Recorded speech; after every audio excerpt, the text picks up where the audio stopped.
will. Pat on the head. Make sure you break the glasses too. I haven't heard any impact resistant glasses. We'll see. We'll see. Test that theory. Will has a soccer league. What good? Constantly getting things soccer fan.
Good afternoon, everybody. Let me be clear. President Trump and his entire administration stand fully behind the heroic men and women of ICE and will always uphold law and order in the United States of America. The deadly incident that took place in Minnesota yesterday occurred as a result of a larger, sinister, left-wing movement that has spread across our country, where our brave men and women of federal law enforcement are under organized attack. Right now, immigration and customs enforcement officers are facing a 1,200% increase in assaults, a 3,200% increase in vehicle rammings, and an 8,000% increase in death threats. ICE agents are faithfully enforcing federal law to protect the safety of the American people by removing criminal illegal aliens from our country, which is exactly what nearly 80 million Americans elected President Trump and Vice President JD Vance to do. Radicals in the Democrat Party are furious over this. They don't want our border secured or criminal illegal aliens being removed. As a result, Democrats are impeding immigration enforcement operations daily, creating extremely heightened and dangerous circumstances that make it nearly impossible for the men and women of law enforcement to simply do their jobs. Democrats are calling to defund federal law enforcement agencies who are protecting public safety, and Democrats are calling to abolish ICE and defund the police. That will never be allowed to happen under this president and vice president. The Trump administration will redouble our efforts to get the worst of the worst, criminal illegal alien killers, rapists, and pedophiles off of American streets. The Department of Homeland Security will continue to operate on the ground in Minnesota, not only to remove criminal illegal aliens, but also to continue conducting door-to-door investigations of the rampant fraud that has taken place in the state under the failed and corrupt leadership of Democrat Governor Tim Walz. Taxpayers have been ripped off to the tune of billions of dollars in this one state alone, and that is going to end, and people are going to be held accountable. The Trump administration has activated thousands of federal agents, doubled the number of U.S. attorneys in the DOJ office in Minneapolis, and surged resources to hold fraudsters accountable and demand justice for law-abiding American taxpayers and citizens across our country. And that's what brings the Vice President out here with me today to discuss all the Trump administration is doing and to make an additional important announcement on this front. So please, Mr. Vice President, will be joining us now. Thank you, Carolyn. Thank you. Great. Well, good afternoon, everybody. And I want to echo some of what Carolyn said about what we're doing to combat the rampant fraud that exists in our immigration system, thanks to failed politicians and thanks to people who allowed the American taxpayer to be taken advantage of for far too long. I think it's important to understand why this matters to the American people. I am a father of 3 young kids, a lot of people in my generation. What is that going on there? Is that normal? Okay. CNN installed this broken camera just to throw me off my game, but it's not going to work. So here's the simple fact here. If you're a young parent struggling to afford childcare in the United States of America, there are programs that we have to make it easier for your kids to get in daycare, for your kids to get in preschool. Those programs should go to American citizens, not be defrauded by Somali immigrants and others. Make it hard for you to get the access to the resources you need. But number 2, making it easier for people who shouldn't even be in this country to fleece the United States and our taxpayers to begin with. We have actually activated a major interagency task force to make it possible to get to the heart of this fraud.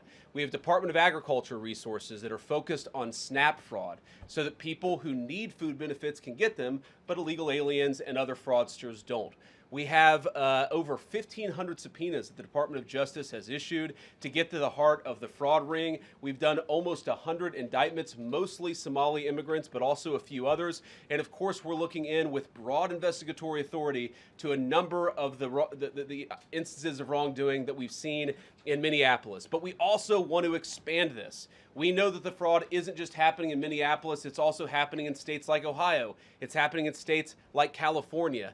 And so what we're doing in order to help coordinate this remarkable interagency effort from the Trump administration, but also to make sure that we prosecute the bad guys and do it as swiftly and efficiently as possible, is we are creating a new Assistant Attorney General position who will have nationwide jurisdiction over the issue of fraud. Now, of course, that person's efforts will start and focus primarily in Minnesota, but it is going to be a nationwide effort because, unfortunately, the American people have been defrauded in a very nationwide way. I want to thank a couple of people for their cooperation, in particular Pam Bondi, our Attorney General. First of all, for getting a lot of resources to Minneapolis to start to investigate and prosecute this fraud, really at an industrial scale. We've never seen fraud like this in the history of our country. Pam has been doing a great job to get the resources there to uncover it, but importantly, creating a job like this often takes months, sometimes even longer. When we realized that we needed this Associate Attorney General position, Pam got this person up and running in about a week. We're going to make the nomination hopefully in the next few days. We'll obviously let you guys know who that is when we do it. I've talked to Senate Majority Leader John Thune, who has promised me swift confirmation for this official, but this is the person who is going to make sure that we stop defrauding the American people. And here's one final thing I'll say about this. I've heard a lot of people say that we need a special counsel to investigate fraud in the United States of America. I actually agree, and that's what this position does. It has all the benefits, all the resources, all the authority of a special counsel, but with two crucial differences. Number one, it will be run out of the White House under the supervision of me and the President of the United States. And number two, it's actually constitutionally legitimate. As you guys may know, the special counsel statute has some major constitutional questions. When we get the bad guys, we want to make sure we get them permanently and they don't have some legal technicality they can get out of, which is why we set it up as an Associate Attorney General. I'll take some questions, but I want to make just one final observation here. When I was actually walking out here, somebody sent me a photo of a CNN headline about what happened in Minneapolis. And this is the headline. I'm just going to read it. Outrage after ICE officer kills U.S. citizen in Minneapolis. Well, that's one way to put it, and that is the way that many people in the corporate media have put this attack over the last 24 hours. And I say attack very, very intentionally because this was an attack on federal law enforcement. This was an attack on law and order. This was an attack on the American people. The way that the media, by and large, has reported this story has been an absolute disgrace, and it puts our law enforcement officers at risk every single day. What that headline leaves out is the fact that that very ICE officer nearly had his life ended, dragged by a car 6 months ago, 33 stitches in his leg. So you think maybe he's a little bit sensitive about somebody ramming him with an automobile? What that headline leaves out is that that woman was there to interfere with a legitimate law enforcement operation in the United States of America. What that headline leaves out is that that woman is part of a broader left-wing network to attack, to dox, to assault, and to make it impossible for our ICE officers to do their job. If the media wants to tell the truth, they ought to tell the truth that a group of left-wing radicals have been working tirelessly, sometimes using domestic terror techniques to try to make it impossible for the President of the United States to do what the American people elected him to do, which is enforce our immigration laws. The President stands with ICE. I stand with ICE. We stand with all of our law enforcement officers. And part of that is recognizing that you people in the media, not everybody in this room, but many people in this room have been lying about this attack. She was trying to ram this guy with her car. He shot back. He defended himself. He's already been seriously wounded in law enforcement operations before, and everybody who's been repeating the lie that this is some innocent woman who was out for a drive in Minneapolis when a law enforcement officer shot at her, you should be ashamed of yourselves. Every single one of you. Questions? Thank you, Mr. Vice President. I wanted to read a quote from Tim Walz earlier today. He said, "When things looked bleak, it was Minnesota's first that held the line for the nation on July 3rd, 1863, and I think we may be in that moment now." Can you comment on his rhetoric and Mayor Jacob Frey and whether they want to see unrest in Minneapolis? Well, that's very tough rhetoric from a guy who just quit because his fraudulent activities have been uncovered. Look, Tim Walz is a joke. His entire administration has been a joke. The idea that he's some sort of freedom fighter, he's not. He's a guy who has enabled fraud and maybe, in fact, has participated in fraud. That's what this new Assistant Attorney General position is going to find out. I don't care what Tim Walz says. I care about getting to the bottom of this fraud for the American people, and I care about enforcing the nation's immigration laws. That's what we're going to stay focused on. A related question here. I mean, Democrats have accused ICE of murder. They've said they're targeting Americans. They told ICE to get the F out of Minnesota. this is going to stoke the fire against ICE agents, and you're talking about ICE agents right now and being concerned about them. What, if anything, is the administration going to do to make sure these folks are protected during these protests? But also, should DHS sort of revisit their procedures here? I mean, nobody wants to see an American killed. Are there changes that need to be made to make sure something like this doesn't happen again? Look, first of all, of course, nobody wants an American citizen to be killed. This is absolutely a tragedy, but it's a tragedy of the making of the far left. They have radicalized a very small segment of the population, taught them that ICE agents are engaging in wide-scale violation of people's rights.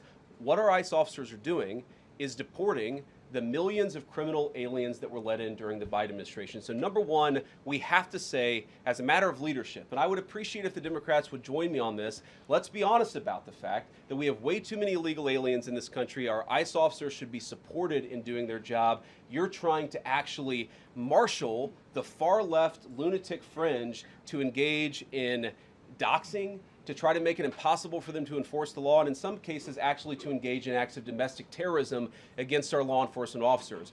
When you talk about different plans, different protocols, different policies, I forget exactly how you asked the question. Here's the simple fact. What we're going to do is make it easier for the American People's Administration to enforce the American people's law. And that means that Democrats have to stop rallying the mob against legitimate law enforcement operations, and that means that we are going to get tougher, and that's what this AAG position is about. We're going to get tougher at the people who are defrauding the United States by inciting violence against our law enforcement officers. That's one of the things that we're going to do. We've already started that work at the Department of Justice, but we're going to keep on doing it, and this new AAG position is going to kick that into high gear. Vice President Vance, you just suggested that this woman who was killed, Renee Good, is part of a broader left-wing network. Who do you think is behind this broader left-wing network? Well, it's one of the things we're going to have to figure out, but here's the way that I put it. When somebody throws a brick at an ICE agent, or somebody tries to run over an ICE agent, who paid for the brick? And who told protesters to show up and engage in violent activity against our law enforcement officers?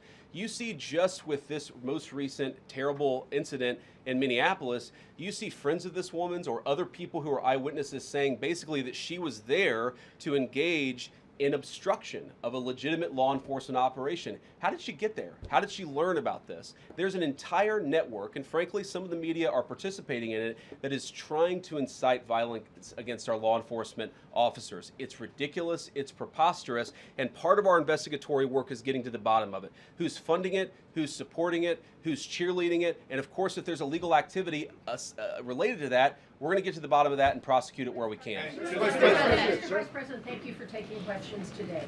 Is there a risk with you describing her as a deranged leftist, talking about very specific facts of these events, when an investigation is just beginning? Are you preempting a thorough investigation by drawing such conclusions? And have you received any information beyond the videos we've seen publicly about this individual, her specific acts, that has informed your point of view?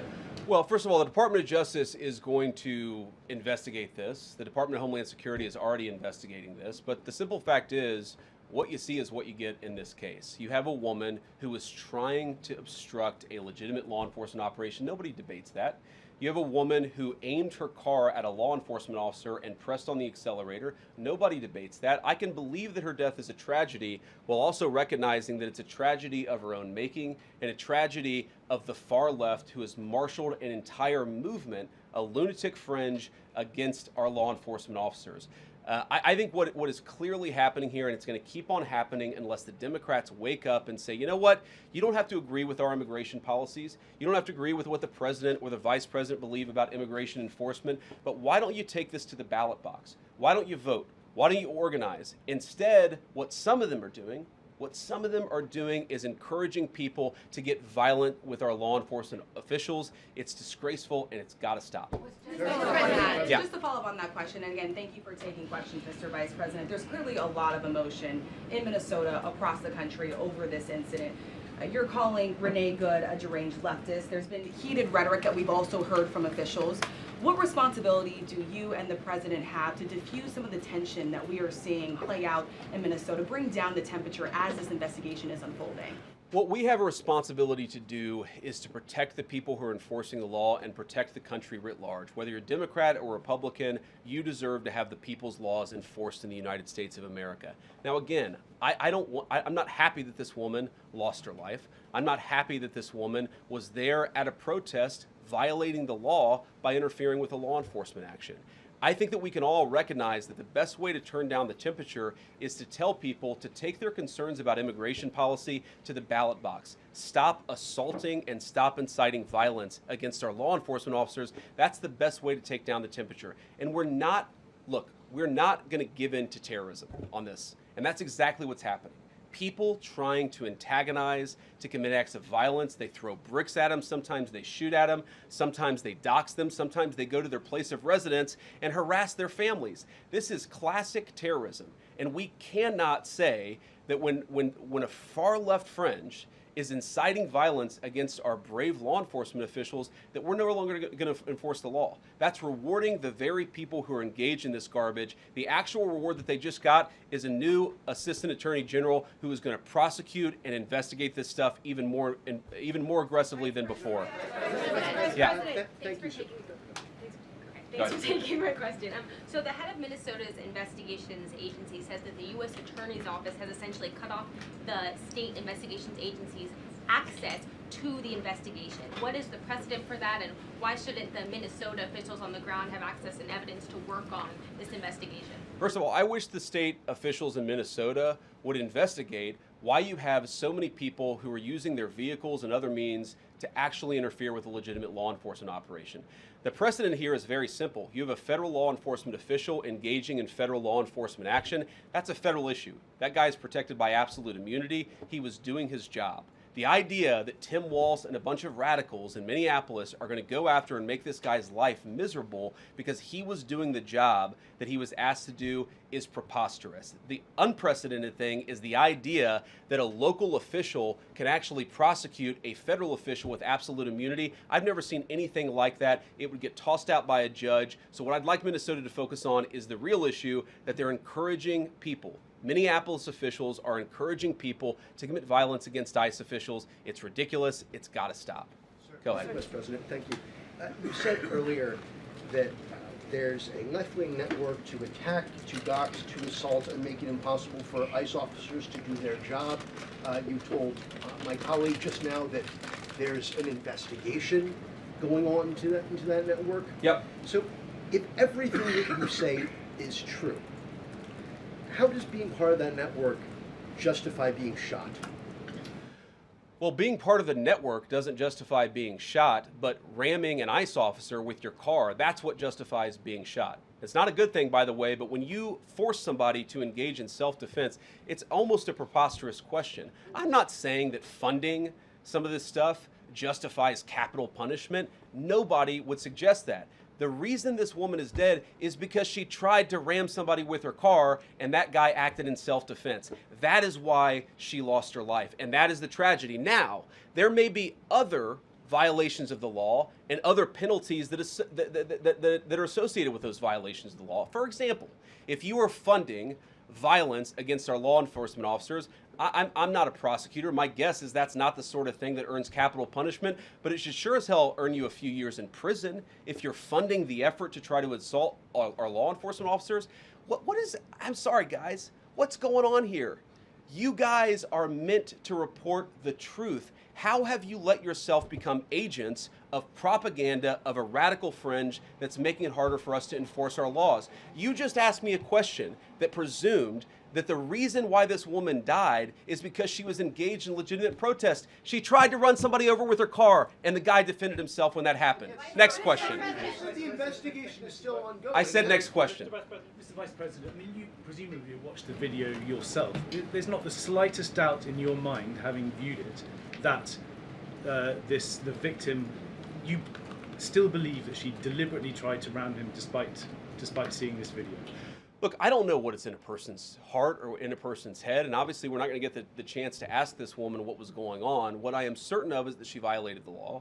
What I'm certain of is that that officer had every reason to think that he was under very serious threat for injury or in fact, his life.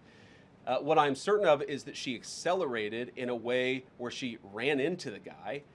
I don't know what was in her heart and what was in her head, but I know that she violated the law, and I know that officer was acting in self-defense. It raises an interesting point, though. Look, if people want to say that we should have a legitimate debate about, what was she really doing, right? Was she panicking when she drove into this officer, or was she actually trying to ram him? That's a reasonable conversation. What's not reasonable is for so many of you to plaster all over the media that this was an innocent woman and that the ICE agent committed murder, which is what many of you have said explicitly and some of you have said implicitly. That's what I have an objection to. The idea that this was not justified is absurd, and I think everybody knows it in their heart. Yeah. Mr. Vice President, in the green jacket. Taking down the temperature, it seems like political violence is ratcheting up and riots could be around the corner. What steps does the administration have planned to try to unite America?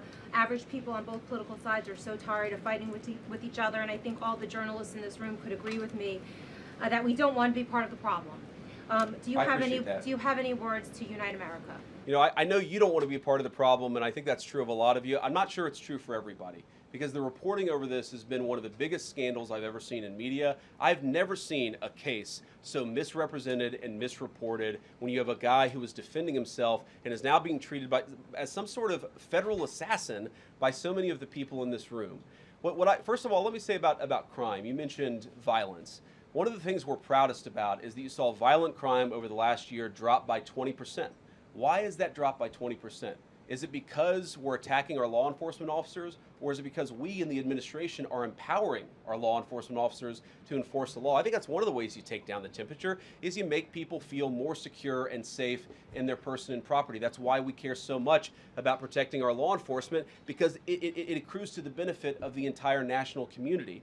I think that we can absolutely talk about the ways in which we can lower the temperature by discussing differences in a reasonable and rational way.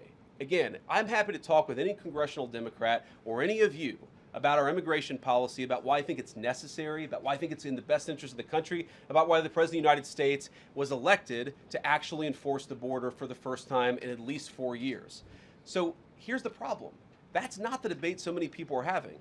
They are actively covering for people who are committing acts of violence against federal law enforcement. It is preposterous. The way to take down the temperature is to stop it. Have your debates about policy. Attack me. Attack the President of the United States. Don't attack our law enforcement officers. They are trying to do the job the American people demanded that they do. They are not policy actors. They are enforcing the law. They should be treated with a modicum of dignity and respect. And the fact that they're not is why incidents like yesterday happened. The one final point I'll make about this is, look, there's a part of me that feels very, very sad for this woman, not just because she lost her life, but because I think she is a victim of left-wing ideology. What young mother shows up and decides they're going to throw their car in front of ICE officers who are enforcing legitimate law? You've got to be a little brainwashed to get to that point to where you're willing not just to protest, that's fine, not peacefully protest, but throw your vehicle in front of legitimate law enforcement officers and drive your car into them. To get to that point, you have to be, I think, radicalized in a very, very sad way. I certainly wish that she hadn't got there. I know there's an ICE officer right now who very much wishes he was not put in the position where he had to fire a gun to defend his own life. Yeah. Thank you, Mr. Vice President. What's your message, following up on that, what's your message to the leaders in Minnesota, the governor of Minnesota, the mayor of Minneapolis, to calm down the situation on the ground, on the streets? What's your message also to those protesters who saw that video in a completely different way than you saw that video? Well, first of all, I think if you watch every angle of that video, there is one angle where if you squint, you can maybe tell yourself that it's not clear what happened. But when you look at all angles of that video, it is very clear that her vehicle went right for the guy. She actually collided with him. And then that's, of course, when he fired his shots. That's obvious, okay? So what I'd say to the protesters is, by all means, protest peacefully, but make this about ideas. Make this about disagreement with our policy. Don't use your protest as a justification or an encouragement for people to go and incite violence and participate in violence against our law enforcement officials. To the people on the ground in Minneapolis, meaning the local officials in Minneapolis from Tim Walz on down, I'd say, look, why can't you just disagree with a given piece of immigration policy without turning law enforcement into the enemy? And think about, for example, a criminal law where a police officer goes and arrests somebody because they violated a criminal law. If you're mad about that, go and protest the politician who passed that law. Don't attack the police officer who's just doing their job.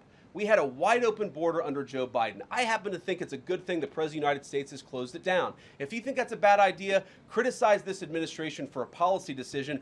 Don't attack our people for enforcing the law, because I guarantee you go to ICE, there are black people and white people, there are Democrats and Republicans, they are patriotic Americans who are trying to enforce the law. Attack me, lay off of our ICE agents. Yeah, in the blue, all the way, yeah. Yep, thank you, Mr. Vice President. You've called on Tim Walz to resign. Can you lay out the case as to why he should step down?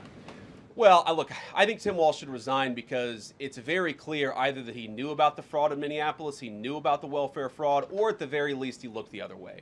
I mean, this is not like Lex Luthor, right? This is not movie villain fraud. This is the lowest IQ possible fraud. This is, we're going to take the absence of kids and set up a daycare center where there are no children, and we're going to call our early childhood education center the Quality Learning Center. By the way, if you can't spell learning, maybe you shouldn't be in early childhood education. But people got rich off of this. We know that there were schools who either had no enrollment or at least they overstated their enrollment. Tim Walz, either it was unbelievable incompetence or he was in on the fraud. That's one of the things we're going to get to the bottom of. Sir. Thank you, Mr. Vice President. Can you explain the difference between this Associate Attorney General and a special counsel? And do you envision this being a permanent position or having more of a limited scope?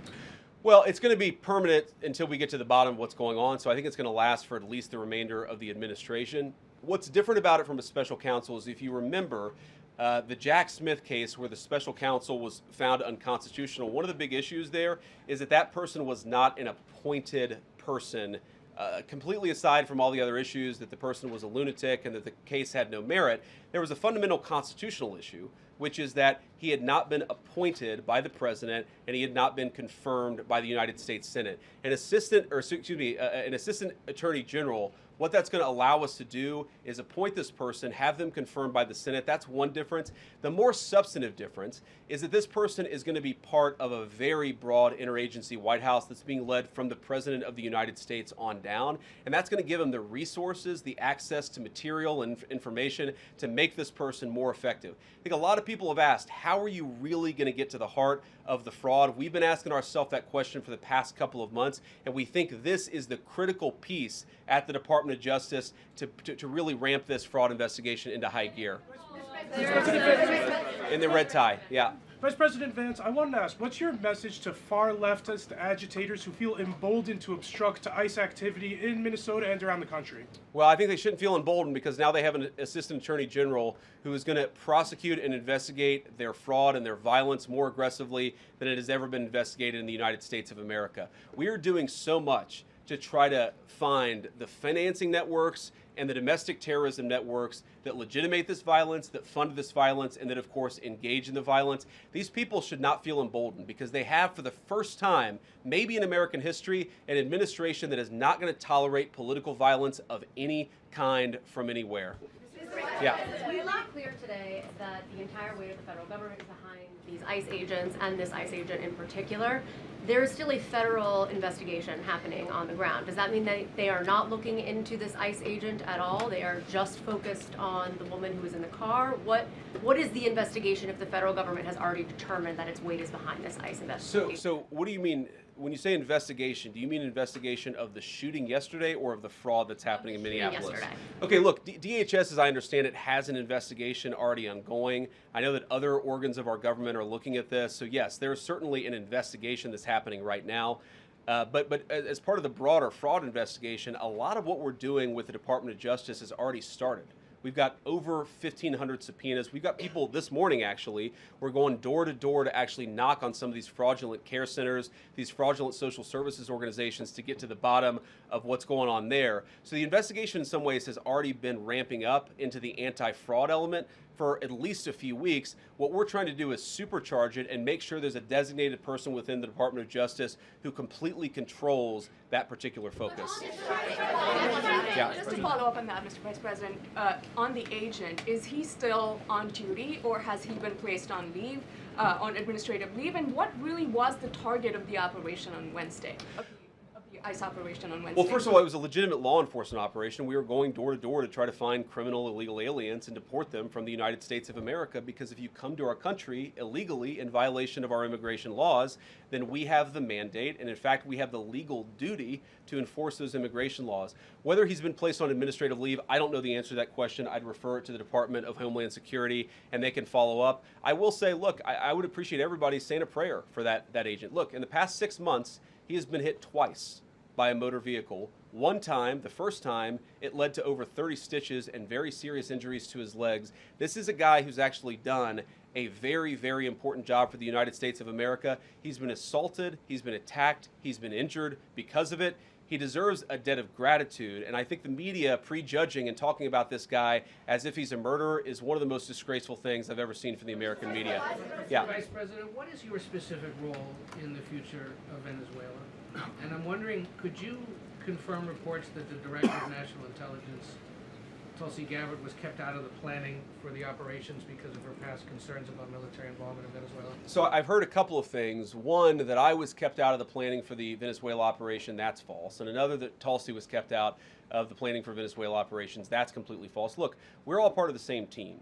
And one of the things that is really amazing about that operation is that we kept it very tight to the senior cabinet level officials and related officials in our government, and we kept this operation secret for a very long time. I'm very proud of that. I think it suggests that the team works very well together. Well, looking ahead, what is my role? Look, my role is going to be whatever the president asks me to do. Well, every other day, I'm chairing the meeting that we do on this among White House principals to talk about next steps to try to ensure that Venezuela is stable, and as the president has directed us to do, to ensure that the new Venezuelan government actually listens to the United States and does what the United States needs it to do under our country's best interest. So I'm going to be as involved as the president wants me to be. So far, that's been very involved, and I'll keep on doing that so long as the president asks me to do it. In the purple. Yes. Even Mr. beyond the war powers Sorry, resolution. we'll go purple and then we'll go pink or whatever that is in front. Royal purple. And then beige. All right. Okay. Are there any indications, you talked about the network, are there any indications that the lady who was shot, I know there are different reports from there, her wife said they were new to the area.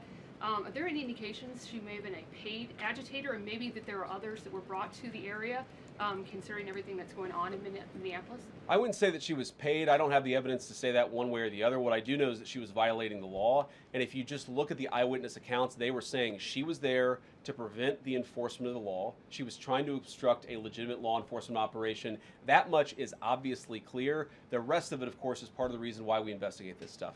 Yeah. Mr. Vice President, even beyond the war powers resolution today, Congress has bucked President Trump on issues like tariffs. Are you concerned that President Trump is losing his grip on Republicans in the Congress, and what are you going to do about it? No, I'm not concerned at all. First of all, we talked to some of the senators who were going to vote the wrong way, in my view, on this resolution today. Much of their argument was based more on a legal technicality than any disagreement in policy. If you look at the people who actually voted, every single one of them have supported the administration's plan. Second of all, as the president, I believe himself, has already said, every president, Democrat or Republican, believes the War Powers Act is fundamentally a fake and unconstitutional law. It's not going to change anything about how we conduct foreign policy over the next couple of weeks, the next couple of months, and that'll continue to be how we approach things. Go ahead. President. So we are seeing, regarding Iran, we are seeing the protests in Iran these days. The cities are begging for help from the U.S. and Israel, naming streets in the city after President Trump. It seems there is an opportunity here that may not come again. Will the United States stand by the citizens of Iran? And if Israel decides to strike again the nuclear sites in Iran, is the U.S. expected to take part? Well, look, we certainly stand by anybody who's engaged in peaceful protest, anybody who's trying to exert their rights for free association and to have their voices heard. Obviously, the Iranian regime has a lot of problems, and as the President of the United States has said, the smartest thing for them to have done, it was true 2 months ago, it's true today, is for them to actually have a real negotiation with the United States about what we need to see when it comes to their nuclear program. I'll let the President speak to what we're going to do in the future, but we certainly stand with anybody across the world, including the Iranian people who are advocating for their rights. I'll take just a couple more questions. Yeah, go ahead. Thank you very much, Mr. Vice President. Concerning Venezuela, how would you assure the Caribbean region that they will remain a zone of peace? Because some member states in the region are concerned. Well, look, the President had a very productive phone call with the President of Colombia yesterday, and we continue to talk at all levels of government with a number of our friends in the Caribbean region. I actually think this is really good for peace in the Caribbean, because when you take away a major source of illegal cartel revenue, which is the cocaine trade, the fentanyl trade, other sources of illicit revenue, you actually remove the power of one of the main destabilizing forces in Latin America and in the Caribbean. I really do think, look, we say it all the time, this is the President of peace. One of the ways that you establish peace in your own hemisphere is to make it clear that the United States is going to be respected, that the United States is willing to take power away from criminal cartel organizations and give it to legitimate governments. That's how we see the future of the Western Hemisphere, and we think it's going to be much more peaceful than it was certainly under Joe Biden. I'll take one more question. Go ahead. Mr. Vice President, thank you. On Greenland, do you have a message for European leaders? Many in Europe reject the idea that the island could be for sale. Well, first of all, Secretary Rubio, I believe, is meeting with the leaders of Denmark and Greenland next week, I want to say it is, but maybe it's the week after that.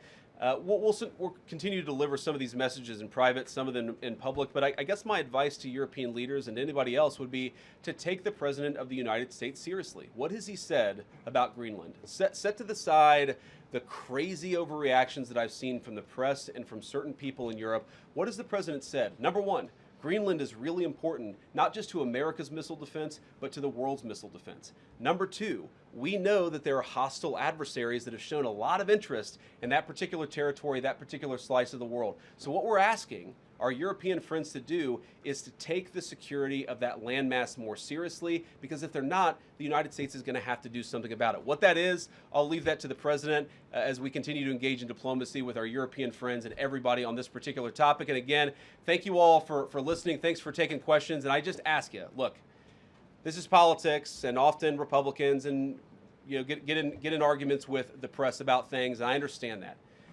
I think it's really irresponsible for you guys to go out there and imply or tell the American people that a guy who defended himself from being rammed by an automobile is guilty of murder. Be a little bit more careful. We're going to talk about toning down the temperature, which I know the President wants to do, and I certainly want to do. One of the ways we tone down the temperature is to have a media that tells the truth. I encourage you all to do that. God bless you. Happy New Year, guys.